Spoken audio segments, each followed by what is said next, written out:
Aujourd'hui, entre les paysages de la RGA, dont l'incroyable col de l'Isoire, ou un barrage de police en haut du Galibier, ou encore un changement total de plan suite à un éboulement pour atterrir sur le toit d'Annecy, je crois qu'on ne va pas s'ennuyer. On se réveille dans notre gîte, le col de la Bonnette dans le dos et les massifs des Écrins et du Queyras juste en face de nous. Mais pour l'instant, c'est la vallée de l'Ubaye et ses paysages qui nous attendent. Tout là-bas derrière se trouve le célèbre col du Parpaillon et son tunnel, mais c'est du off-road et ce guide de voyage ne contiendra que de la route pour pouvoir convenir à tous, alors ce sera pour une prochaine fois. À la base, ma première étape de la journée était le col de Vars, puisqu'ici nous allons remonter la RGA. Mais sur les conseils avisés de Serge par Instagram, nous allons faire un tout petit crochet par une curiosité du coin. Et c'est la vallée de l'Ubaye qui va nous y conduire. Et il faut avouer que de démarrer la journée immédiatement ici, c'est plutôt plaisant. Nous bifurquons rapidement sur une petite route pour rejoindre notre premier stop, et quand je l'aperçois de loin, il me semble déjà impressionnant. Et de plus près, c'est encore plus impressionnant. Alors imaginez une fois dessus. Et là, quand t'as vraiment envie d'aller en face, mais qu'il y a un immense gouffre, bah tu te dis non, on va faire un pont au-dessus du vide. Là ça a l'air de rien, mais enfin faut juste se dire qu'en dessous il y a ça quoi. Waouh, incroyable. Ça va en bas? Bon, première pause du matin sur les bons conseils de Serge, le pont du Châtelet. Alors de là il paraît peut-être pas impressionnant, sauf que faut voir que on vient d'en face en fait. Je pense qu'il doit être plus impressionnant si je m'approche de la fin de ma vie. Oh nom de chat. Voilà.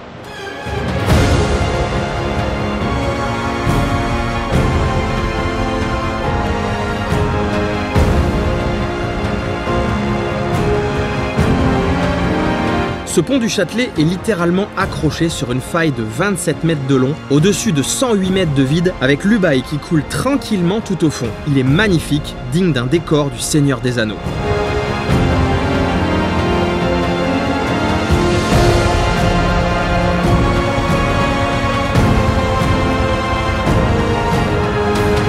Oui, j'avoue que la vue de ce côté, elle est aussi incroyable quoi.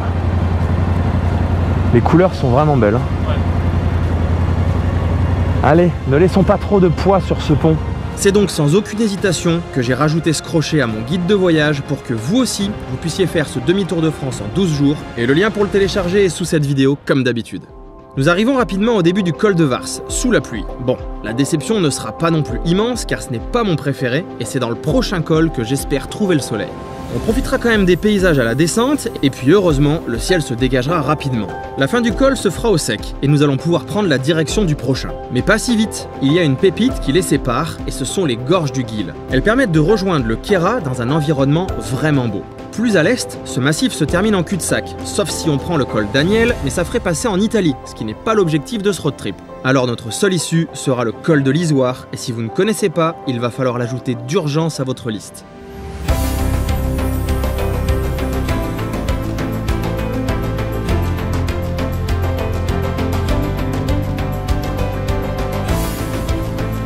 La route commence à grimper en tournant sans arrêt dans tous les sens. D'abord à travers des forêts, et puis, peu à peu, au fil de l'ascension, les paysages vont devenir presque lunaires. Et surtout, tellement impressionnants qu'ils vont nous stopper d'eux-mêmes.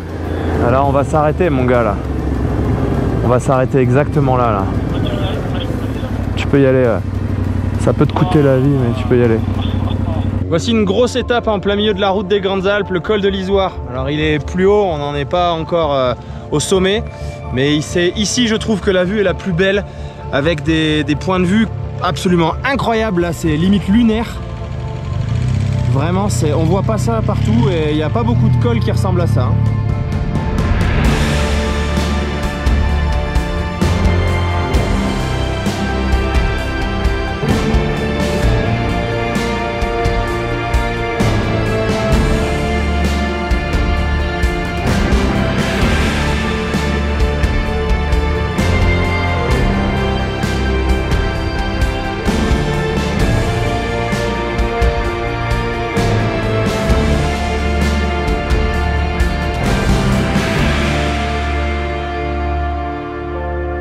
Ce mélange de pics rocheux, à moitié ensevelis par des coulées de cailloux, ressemble presque à un décor fabriqué pour un film. Le col n'est plus très loin. J'espère juste qu'ils ne vont pas retirer toute possibilité de s'y arrêter, car les gens le feront quand même et ce sera comme aujourd'hui, un bazar. On est au col de l'Isoire, la partie col est plutôt défigurée, avec des gros travaux qui sont là depuis septembre dernier. Quand je suis passé déjà, ça y était.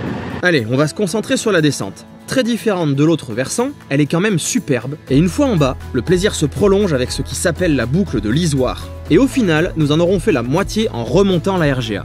La prochaine étape dans ce demi-tour de France sera le parc national des Écrins, avec un passage avant par Briançon pour la pause de midi. Bon, c'est pas une nouvelle, on n'est pas en avance, hein. On a fait une petite pause chez Bob. On va manger de la nourriture healthy. Ce soir, normalement, on va manger moins drôle. Mais on va se concentrer sur nos deux prochains points de passage, qui sont le col du Lautaret et le col du Galibier. L'approche du Lautaret, face à ces massifs qui barrent presque le chemin, est toujours aussi impressionnant. Ça nous rappelle à quel point nous sommes tout petits face à ces montagnes. Oui, je sais, cette phrase est ultra cliché, mais venez donc faire un tour ici, et vous verrez ce qu'on ressent, avec l'air frais de la montagne sur le visage, à contempler les pentes encore enneigées, en enchaînant les virages, pour moi aujourd'hui à une allure modérée, simplement pour avoir le temps de profiter, de vivre, de m'imprégner de cette nature qui rend notre pays si beau. Ce col du Lautaret, qui dépasse à peine les 2000 mètres d'altitude, n'est pas le plus remarquable, mais il permet de faire relier les vallées de la Guisane et de la Romanche, et surtout, il permet aussi de rejoindre la vallée de la Maurienne via le col du Galibier. Et là, ça devient encore plus intéressant. Et ça tombe bien, puisque c'est notre direction, nous allons titiller les 2700 mètres d'altitude en traversant des paysages montagnards magnifiques qui, comme d'habitude, vont nous forcer à faire quelques pauses. Je m'arrête là. Encore un incontournable dans les Alpes, le col du Galibier. On n'est pas encore au sommet, mais la montée elle est splendide, elle donne des points de vue de fou. On arrive du Lautaret juste avant, qui est très beau aussi dans la montée, mais celui-là il est... Ça fait penser un peu des fois à la Bonnette, parce que c'est grandiose, c'est vertigineux.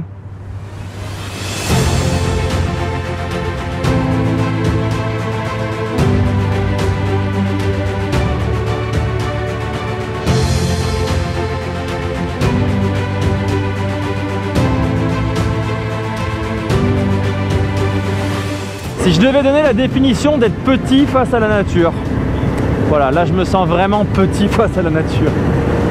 Et ça fait presque peur quoi. Ouais, surtout quand les mecs ils roulent pas au bon endroit. Oh merde! Juste avant le sommet, on verra un grand chanceux qui, dans son malheur, a évité le pire. À un virage près, ça n'aurait pas été le même résultat. Et puis juste en haut, ça tourne mal. La police me barre la route. Bon, on est au Galibier, mais on a roulé trop vite. On s'est fait... Tout est fini là, c'est terminé. La moto est saisie. Non, je déconne. Et ouais, moi aussi j'ai bien le droit de faire un peu de kéké daily observation. En fait, c'est juste qu'il fallait réguler le trafic pour pouvoir faire intervenir la dépanneuse. En regardant des deux côtés, on se dit vraiment que sur des kilomètres à la ronde, c'est un peu un désert ici finalement. Avec des montagnes, mais il n'y a que ça à perte de vue.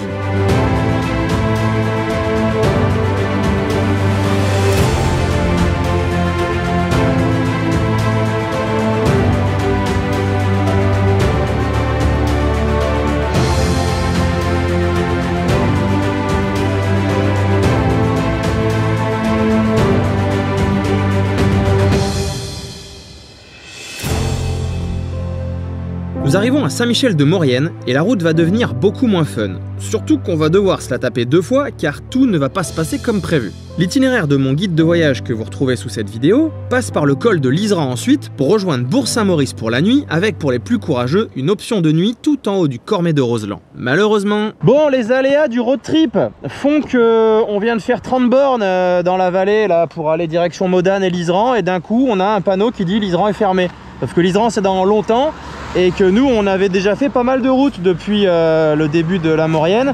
Donc on a appelé la gendarmerie de Val d'Isère, c'est bien fermé pour éboulement. Sauf que nous on voulait aller à Bourg-Saint-Maurice, donc ça change absolument tous les plans. Et on va s'adapter, donc on va bricoler, on va revenir en arrière, on va devoir contourner parce que là quand on veut aller là-bas pour hop, mais qu'il y a tout ça au milieu, faudrait faire hop, mais un hop très très loin et ça va pas le faire. Donc on va bricoler quelque chose et on va... Tant pis, on va s'adapter. Allez, c'est parti. Dans l'impossibilité de traverser droit le parc national de la Vanoise, rapidement nous comprenons que la meilleure option est de retirer cette étape de ce soir et de filer directement vers le massif des Bauges. Mais vu que les Bauges, ce n'est pas tout près d'ici, on va faire un bond rapide avec l'autoroute qui de toute façon est pile sur le tracé de la nationale. À peine sortis de l'autoroute, nous filons directement à travers un petit village pour tracer en plein centre des Bauges par des routes perdues. Le changement de décor par rapport au début de l'après-midi est bien net, la végétation ici est très dense. Notre objectif est d'aller voir à quoi ressemble le Semnoz et honnêtement, je ne m'attendais pas à un tel spectacle.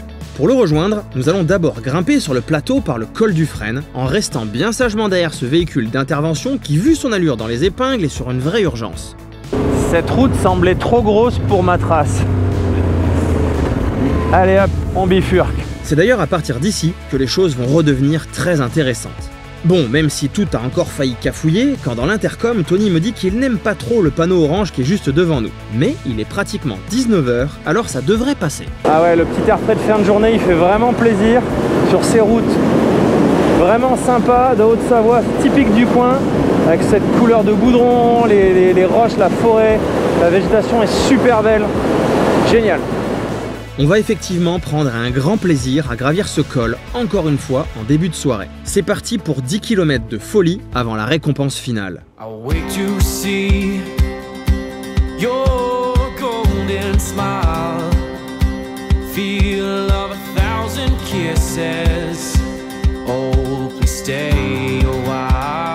C'est donc ça le Semnoz, bah ça vaut le détour. Aïe aïe aïe. Ah oui, ça vaut le détour, clairement. Petit arrêt pour changement de batterie de GoPro, mais ça permet aussi d'apprécier ça. C'est sublime.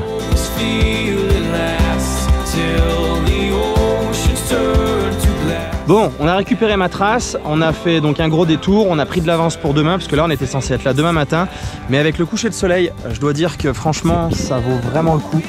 On a eu le droit à une route formidable là-bas dedans, à travers les forêts. Et là, on a une vue incroyable. En fait, on est au Semnoz là. Donc on est à 1700 mètres à peu près. Je vais essayer de faire des points de vue, c'est juste sublime. Le lac d'Annecy en bas là. Là, tu vas halluciner. Ah ouais? Tu le vois où? Là, en contrebas, là, au-dessus des cimes de... Derrière les arbres? Derrière les arbres, ouais. Juste derrière, ouais. Lac d'Annecy? Bon, eh bien, il ne reste plus qu'à vérifier ça.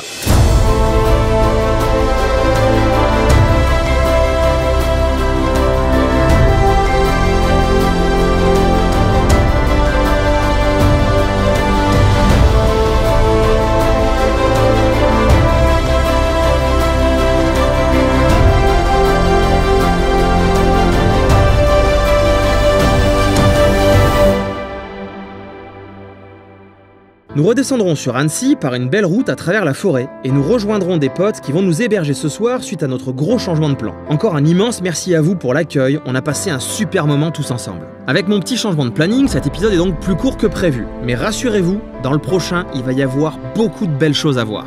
Et demain, nous partons pour un changement de décor, pour la traversée du Jura et continuer à prendre la direction du nord dans ce demi-tour de France. Allez, je vous retrouve dans la prochaine vidéo pour vous montrer tout ça.